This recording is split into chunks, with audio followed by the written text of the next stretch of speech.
அனைவருக்கும் வணக்கம். நான் உங்கள் ஹரிஷ் மேக்கோடன்ஸ். ஹிந்து தர்ம வித்யாபீடம் சமய வகுப்பு பாடத்திட்டம் முதுநிலையில் முதல் பாடம் மறைமொழி மணிகள். அதிலே 14 வரை நாம் கடந்த 2 வீடியோக்களில் பார்த்தோம். பார்க்காதவர்கள் அந்த வீடியோக்களை தேடி பார்த்து கொள்ளுங்கள். இப்பொழுது 15 பிரம்மசூத்திரம். பிரம்மசூத்திரம் என்றால் பிரம்மத்தை அறியக்கூடிய ஃபார்முலா என்றுதான் பொருள். ஃபார்முலா, சூத்திரம் என்றால் ஃபார்முலா. இது வியாச பகவானால் எழுதப்பட்டது. நம்முடைய அடிப்படை நூல்கள் பிரஸ்தான திரயங்கள் என்று சொல்லக்கூடிய 3 புத்தகங்கள். அந்த 3 புத்தகங்கள் பிரம்மசூத்திரம் ஒன்று. பிரம்மசூத்திரம், உபநிடதங்கள், பகவத்கீதை, இவைதான் அந்த பிரஸ்தான திரயங்கள். அந்த பிரஸ்தான திரயத்தில் உள்ள சில சூத்திரங்கள். சூத்திரம் 1, அதாதோ பிரம்ம ஜிக்ஞாசா. அதாதோ பிரம்ம ஜிக்ஞாசா. அதஹ என்றால் பிறகு, பிறகு என்றால் வேதாந்தத்தை படிக்கக்கூடிய மாணவனுக்கு உரிய அதிகாரித்துவம் அல்லது தகுதிகள் என்று சொல்லப்படக்கூடிய சாதனா சதுஷ்டயம் கிடைத்த பிறகு, அவர்களுக்கு சாதனா சதுஷ்டயம் வந்த பிறகு.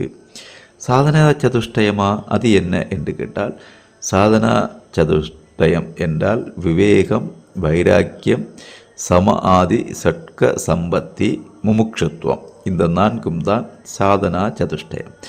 விவேகம் என்றால் நித்திய வஸ்து எது, அனித்திய வஸ்து எது என்று பிரித்து அறியக்கூடிய அறிவு, அதுதான் விவேகம். இது சாஸ்வதமானது, இது சாஸ்வதமில்லாதது என்பதை பிரித்தறிந்து சாஸ்வதமானதை நாம் உபயோகித்து கொள்வதுதான் விவேகம். வைராக்கியம் என்பது நித்திய வஸ்துவில் நாட்டமும் அனித்திய வஸ்துவில் பற்றின்மையும். அதாவது இந்த மனித உலகிலோ அல்லது உலகில் பிறந்த சிறந்த உலகமாகிய பிரம்மலோக வலையிலான உலகங்களில் உள்ள சுகபோகங்களில், உடம்பால் அனுபவிக்கக்கூடிய சாஸ்வதமல்லாத சுகபோகங்களிலிருந்து நாட்டம் இல்லாமல் இருத்தல், நித்திய வஸ்துவில் மட்டும் நாட்டம் கொண்டிருத்தல், அதுதான் வைராக்கியம். சமாதி ஷட்க சம்பத்தி என்பது சமம் முதலாகிய 6 குணங்கள். ஷட்க என்றால் 6 குணங்களில் பூரணத்துவம் அல்லது நிறைந்த தன்மை. சமாதி ஷட்க சம்பத்தி என்பது சமம், தமம், உபரதி, திதிக்ஷா, சிரத்தை, சமாதானம் என்ற 6 சமம் என்றால் மனதை அடக்குதல். தமம் என்றால் கர்ம இந்திரியங்களையும் ஞான இந்திரியங்களையும் அடக்குதல். உபரதி என்றால் எல்லாற்றிலும் ஒரு துறவு மனப்பான்மை. திதிக்ஷா என்றால் துன்பமோ தனக்கு பிடிக்காத சூழ்நிலைகளோ வந்தாலும் அதை முணுமுணுப்பில்லாமல் முழு மனதோடு ஏற்றுக்கொள்ளுதல். சிரத்தை, குரு உபதேசிக்கக்கூடிய வேத வாக்கியங்களில் நம்பிக்கை. சமாதானம், மன ஒருமைப்பாடு. இந்த சமம், தமம், உபரதி, திதிக்ஷா, சிரத்தை, சமாதானம், இந்த 6 சமாதி ஷட்க சம்பத்தி. அடுத்து 4வது முமுட்சுத்துவம், முக்தி பெற வேண்டும் என்கின்ற ஆசை. இந்த 4 சாதனா சதுஷ்டயம், இந்த 4ம் கிடைத்த பிறகு அதக, அதிலிருந்து, அதனால் சாதனா சதுஷ்டயம் வந்த பிறகு வேதத்தினுடைய முதல் பகுதியான கர்மகாண்டத்தினால் அடையக்கூடிய பலன்கள் எல்லாத்தையும், அவைகள் துக்கம் கலந்தவை, பந்தப்படுத்தக்கூடியவை, அழிபவை என்ற அறிவு வந்ததனால் வேதத்தின் முதல் பகுதியாகிய கர்மகாண்டம் முக்தி அளிக்காது என்பதை அறிந்து கொண்டதனால் அதோ பிரம்ம ஜிக்ஞாசா. இப்போ நாம் பிரம்மத்தை பற்றிய ஆராய்ச்சியை தொடங்குவோமாக. ஏன் பிரம்மத்தை பற்றி ஆராய வேண்டும் என்பதற்கு இந்த மந்திரம் பதில். அடுத்து சூத்திரம் 2, ஜன்மாதி அஸ்ய யதஹ. ஜன்மாதி அஸ்ய யதஹ. இந்த ஜகத்துக்கு உற்பத்தி, ஸ்திதி, நாசம் இதெல்லாம் எதிலிருந்து வருகின்றதோ அது பிரம்மமாகும். இந்த உலகம் தோன்றுவதும் இருப்பதும் அழிவதும் பிரம்மத்தால் தான் என்பதுதான் இது. இது பிரம்மம் என்றால் எது என்ற கேள்விக்கு பதிலாக உள்ளது. அடுத்து 3ஆம் மந்திரம், சாஸ்திர யோனித்வாத். சாஸ்திர யோனித்வாத் என்ற மந்திரத்துக்கு 2 பொருள் உண்டு. சாஸ்திரத்துக்கும் காரணமானது என்று சொல்லலாம், சாஸ்திரத்தின் மூலமாக தெரிந்து கொள்வது என்று சொல்லலாம். சாஸ்திரத்துக்கு வேதங்களுக்கெல்லாம் காரணமானது பிரம்மம் என்று சொல்லலாம். அந்த வேதங்களால் அறிந்து கொள்ள முடியக்கூடியது பிரம்மம் என்று சொல்லலாம். பிரம்மம் இந்த உலக திருஷ்டாந்தத்தை அடிப்படையாக கொண்டு பிரத்யக்ஷ அனுமான பிரமாணங்களினால் சிந்திக்கக்கூடியது அன்று சாஸ்திரம் ஒன்றால் தான் அறிய முடியக்கூடியது. ஆகையால் சாஸ்திரங்கள் பிரம்மத்தை சொல்லும் விஷயத்தில் பிரமாணமாவதில் ஒரு தவறும் இல்லை. இந்த சூத்திரம் பிரம்மமானது சாஸ்திரத்துக்கும் காரணமானது மட்டுமல்ல, அதை சாஸ்திரத்தின் மூலமாகத்தான் தெரிந்து கொள்ள முடியும் என்று சொல்லுகின்றது. அடுத்து 4ஆம் மந்திரம் தத்து சமன்வயாத். தத்து சமன்வயாத். தத்து என்றால் பிரம்ம விஷயத்தில் சாஸ்திரம் பிரமாணமாயிருப்பது தகும். மேலே சொன்ன சாஸ்திர யோனித்வாத்தை ஆணித்தரமாக சொல்லுகின்றது.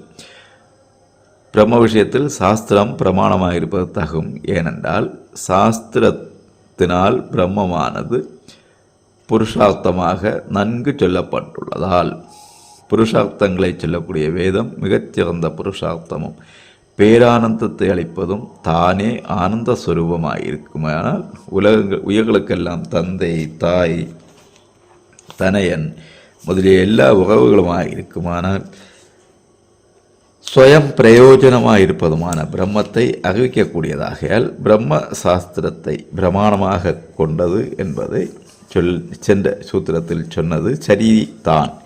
அதாவது பிரம்மத்தை அடையும் விஷயத்தில் ஏன் சாஸ்திரத்தை பிரமாணமாக கொள்ள வேண்டும் என்ற கேள்விக்கு பதிலளிப்பதாக உள்ளது இந்த சூத்திரம். அடுத்து 16 மனுஸ்மிருதி. மனுஸ்மிருதியில் 6-9-92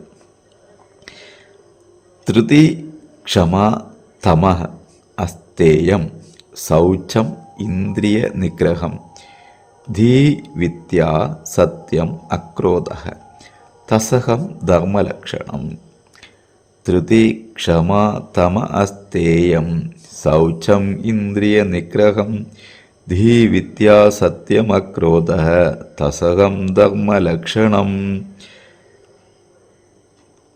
திருதி என்றால் மனவுறுதி, க்ஷமா என்றால் பொறுமை, தம என்றால் மன அடக்கம், அஸ்தேயம் என்றால் திருடாமை, சௌச்சம் என்றால் தூய்மை, மன வாக்கு காயங்களில் தூய்மை, இந்திரிய நிகிரகம் என்றால் புலன்களை அடக்குதல், தீ என்றால் புத்தி, வித்யா என்றால் கல்வி, சத்தியம் என்பது உண்மை, அக்ரோதக என்பது கோபமின்மை, தசகம் இந்த 10ம் தர்மத்தினுடைய அடையாளங்கள் ஆகும். மனுஸ்மிருதி 11-12 ஸ்மிருதி வேத ஸ்மிருதி சதாச்சார ஸ்வஸ்ய ச பிரியமாத்மனः ஏதத் சதுர்விதம் பிராஹு சாக்ஷாத் தர்மஸ்ய லக்ஷணம். வேத ஸ்மிருதி சதாச்சார ஸ்வஸ்ய ச பிரியமாத்மனः ஏதத் சதுர்விதம் பிராகு சாக்ஷாத் தர்மஸ்ய லக்ஷணம்.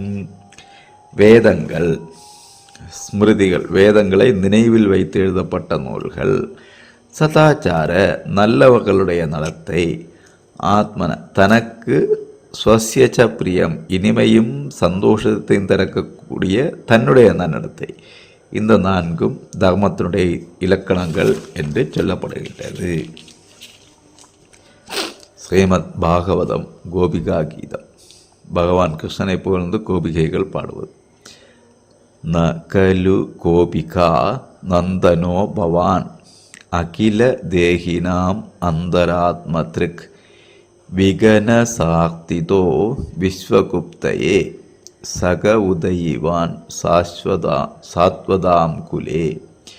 ந கலு கோபிகா நந்தனோ பவான் அகில தேகினாம் அந்தராத்மத்ருக் விகன சாக்திதோ விஸ்வகுப்தயே சக உதயிவான் சாத்வதாம் குலே.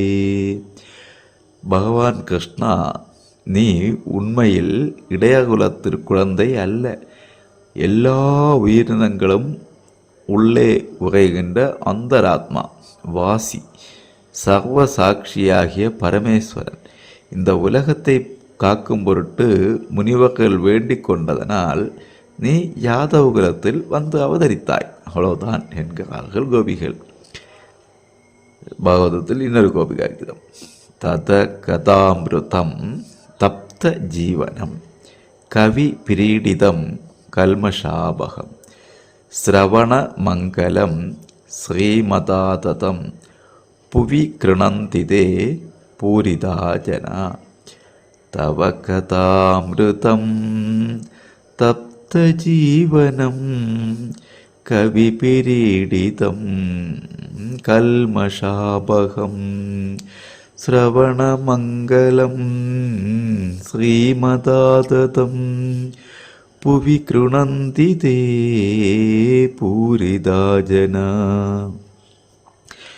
உன்னுடைய கதை வரலாறானது கஷ்டப்படக்கூடியவர்களுக்கு அமிர்தம் போன்றது.